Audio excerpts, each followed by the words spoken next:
আচ্ছা, আমরা ছোটবেলায় বাংলা ছবি দেখে বড় হয়েছি। আপনারা বলতে পারেন আপনাদের শ্রেষ্ঠ কমেডিয়ান কে? আমার কাছে কিন্তু শ্রেষ্ঠ কমেডিয়ান হচ্ছেন ভানু বন্দ্যোপাধ্যায়। তার অনেক মজার মজার গল্প অর্থাৎ সিনেমা দেখে আমরা বড় হয়েছি। তার মধ্যে একটি হচ্ছে জমালয় জীবন্ত মানুষ, যেখানে তিনি স্বর্গে গিয়ে যমের সঙ্গে পাপ পুণ্যের বিচার নিয়ে তর্কাতর্কি করছিলেন। তারপর অপ্সরাদের নাচ শেখাচ্ছিলেন, যেগুলো দেখে তখনই পূর্ণমাত্রায় মুগ্ধ হয়েছিলাম। আরেকটি সেরকম গল্প হচ্ছে আশিতে আসিও না। আপনাদের অনেকের মনে থাকবে হয়তো, এই সিনেমাতে একটি অদ্ভুত পুকুর ছিল, যেই পুকুরে বৃদ্ধ মানুষেরা ডুব দিলে তারা ইয়ং হয়ে উঠে আসতে পারত। সেই সময় সেই গল্প মনে বেশ একটা অদ্ভুত সাড়া ফেলেছিল। কিছুদিন আগে জানেন, আমি একটি গল্প পড়লাম, তিব্বতিয়ান গল্প। সেই গল্পের সাথে এই আশিতে আসিও না ওই অদ্ভুত পুকুরের একটা মিল খুঁজে পেলাম। তাই সেই গল্পটি আমি আপনাদের সঙ্গে শেয়ার করতে চাই। তিব্বতে একটি অদ্ভুত লেক আছে। সেই লেকটিতে শুধু মানুষ নয়, যে কোনো পশু পাখি যদি ডুব মারে তাহলে তার শরীরের পরিবর্তন ঘটে।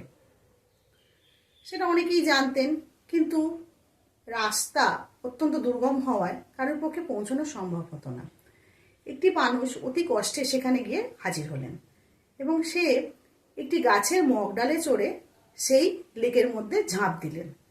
দেওয়ার সঙ্গে সঙ্গেই তিনি দেবতায় পরিণত হলেন। তার শরীরে দৈবিক সমস্ত শক্তি প্রকাশ পেতে লাগলো।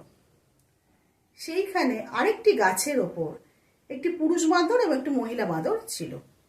তারা সেই অদ্ভুত কাণ্ড দেখে ভাবলো, আমরা তো এখানে রেগুলার বসবাস করি, কিন্তু আমরা তো এই অদ্ভুত বিষয়টা জানতাম না, তাহলে আমাদেরও তো সেটা করতে হবে। তখন তারাও প্রচণ্ড আগ্রহী হয়ে সেই জলের মধ্যে ঝাঁপ দিল। দিতেই অদ্ভুত জিনিস ঘটল। বাঁদরটি হয়ে গেল একটি সুন্দর পুরুষ এবং মহিলা বাঁদরটি হয়ে গেল একটি সুন্দর রমণী। দুজনে প্রচণ্ড খুশি।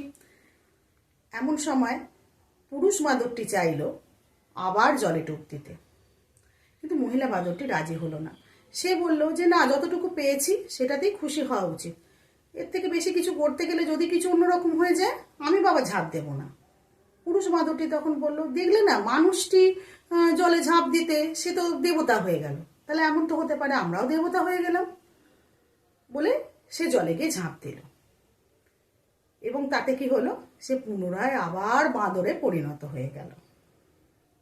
ওই লেকটির একটি বিশেষ গুণ ছিল যে কোনো মানুষ যদি একবার তাতে ডুব দেয় তাহলে তার শরীরে পরিবর্তন ঘটবে, কিন্তু দ্বিতীয়বার দিলে পরে সে আবার পূর্বদশা প্রাপ্ত হবে। মহিলা বাঁদরটি তখন আর কি করবে, সে তখন সেখান থেকে চলে গেল। কিছুদিন পরে এক রাজা তাকে খুব পছন্দ হলো এবং তাকে রানী করে রাজ্যে নিয়ে গেলেন। সে এখন রাজমহিষী হয়ে সিংহাসনে বসেন। এদিকে সেই রাজার লোকেরাই সে বাঁদরটিকে বন্দি করে দরবারে নিয়ে এলো খেলা দেখানোর জন্য।